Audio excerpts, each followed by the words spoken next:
আল্লাহ গো, তুমি যদি মাফ না করো কে আমাকে মাফ করবে?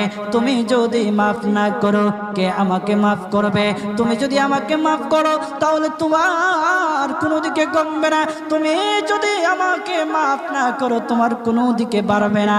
আল্লাহ গো, তুমি আমাকে মাফ করে দাও। সারাটা জীবন অন্যায় কাজ করেছি, সারাটা জীবন নাফরমানি করেছি, আমার কাছে কালেমার দাওয়াত কম আসে নাই, আমার কাছে কালেমার দাওয়াত কম আসে নাই, আমাকে লোকেরা কম বোঝায় নাই। ওগো আল্লাহ, তুমি আমাকে মাফ করে দাও।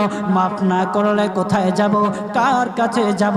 বাবা যখন মারে তখন মার কাছে আশ্রয় নেওয়া যায়, মা যখন প্রহার করে তখন বাবার কাছে আশ্রয় নেওয়া যায়, বাবা মা যখন প্রহার করে তখন দুনিয়ার কারো না কারো কাছে আশ্রয় নেওয়া যায়।